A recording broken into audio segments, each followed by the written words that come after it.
রাত নামলে বদলে যাচ্ছে গ্রামের চেনা দৃশ্য। উর্বর ফসলি জমি রাতারাতি পরিণত হচ্ছে গভীর গর্তে, আর সেই কাটা মাটি পাচার হচ্ছে ইটভাটায়।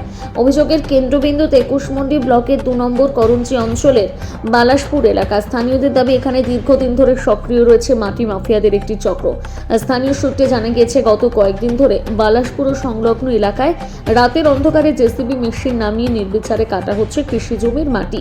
জমির চরিত্র পরিবর্তনের কোনো সরকারি অনুমতি ছাড়াই এই কাজ চলছে বলে অভিযোগ। কাটা মাটি ট্রাক ও ডাম্পারে বোঝাই করে স্থানীয় ইটভাটাগুলোতে পাঠানো হচ্ছে।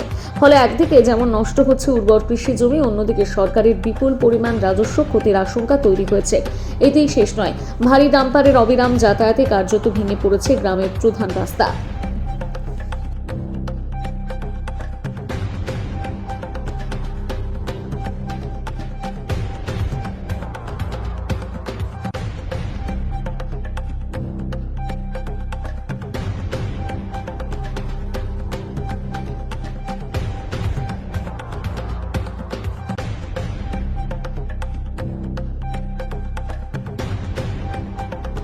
আজকে 13 তারিখ, এই যে আমরা এখানে সমবেত হয়েছি আমাদের রাস্তার সমস্যা নিয়ে।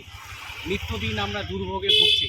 আজকে ডাম্পারগুলো যেভাবে নিয়ে যাচ্ছে এই ছোট একটা পকেট রাস্তার উপর দিয়ে, সেই রাস্তা নিত্যদিন প্রচুর মানুষজন চলাচল করছে। কিন্তু আজকে সেই ডাম্পারের বাড়াবাড়িতে এত ভারী ভারী ডাম্পারগুলো নিয়ে যাচ্ছে যে রাস্তা প্রতিনিয়ত বেহাল হয়ে যাচ্ছে। আমাদের এই বেহাল দশা ভুগতে হবে কিন্তু আমাদেরকে। কিন্তু আমরা বারবার করে ওনাদেরকে জানাচ্ছি যে এই ডাম্পারগুলো যে নিয়ে যাচ্ছেন আপনারা, এতে আমাদের রাস্তার যে ক্ষতি হচ্ছে সেই ক্ষতিটার ইয়েটা কী হবে।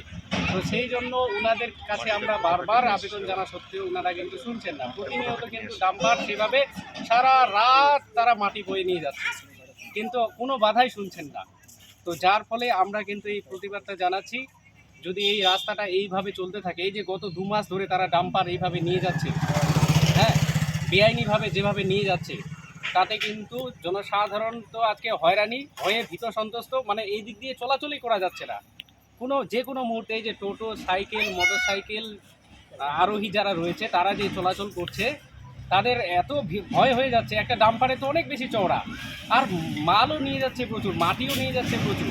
তো সেই ডাম্পারের ব্যাপারে দিয়ে এলাকাবাসী আজকে, সেই জন্য আমি প্রশাসনের কাছে এই নিক্ষেপ করছি যেন এইরকম একটা যে ভয়ানক যে পরিস্থিতির আমাদের সৃষ্টি হয়েছে, চলাচল করবার ক্ষেত্রে আমাদের যেমন ভীষণ একটা সমস্যা হয়ে দাঁড়িয়েছে এইবার, সেই জন্য প্রশাসনের তরফ থেকে আমরা দৃষ্টি আকর্ষণ করছি এইরকমভাবে যেন বেপরোয়াভাবে ডাম্পার মাটি যেন সারা রাত বহন করে না নিয়ে যায়। আর আরেকটা বিষয় হচ্ছে কি, যে এই ডাম্পারের ফলে সাধারণ রাস্তার আশপাশে যে সমস্ত বাড়িঘরগুলো রয়েছে, সাধারণ মানুষের মাটির বাড়িঘরগুলো সব ফেটে যাচ্ছে, নষ্ট হয়ে যাচ্ছে। তো এইবার কথা হচ্ছে, এই জন্য আমরা প্রশাসনের দৃষ্টি নিক্ষেপ করছি যে এইভাবে যেন ডাম্পারগুলো বন্ধ হয় এবং বেআইনিভাবে যেন না নিয়ে যায়। মাটিটা কোথা থেকে নিয়ে আসছে? মাটিটা এই তো আমাদের পার্শ্ববর্তী জায়গা থেকে, বালাসপুর থেকে। হ্যাঁ, বালাসপুর থেকে প্রতিনিয়ত এইভাবে চলছে। হ্যাঁ, তাতে কিন্তু রাস্তার কোনো গাড়ি ঘোড়া যখন চলছে, সেই গাড়ি ঘোড়াগুলো ওখানে গিয়ে হঠাৎ করে কিন্তু একটা ঝাঁকি খাচ্ছে। তাতে আমাদের যারা এই যে সাইকেল, মোটরসাইকেল, টোটোওয়ালা যারা রয়েছে, যে কোনো মুহূর্তে অ্যাক্সিডেন্ট বা দুর্ঘটনা ঘটতে পারে। তাতে কিন্তু সমস্যা আমাদের এলাকাবাসীদেরই হচ্ছে। তো এই জন্যই আমরা প্রশাসনের দৃষ্টি নিক্ষেপ করছি, এই ধরনের যেন কাজগুলো যেন না হয়। হ্যাঁ, যানবাহন এই ধরনের বড় বড় উচ্চ যানবাহনগুলো যেন একটু নিয়ন্ত্রণ করা যায়। হ্যাঁ, সেই জন্যই দৃষ্টি নিক্ষেপ করার আবেদন জানাচ্ছি।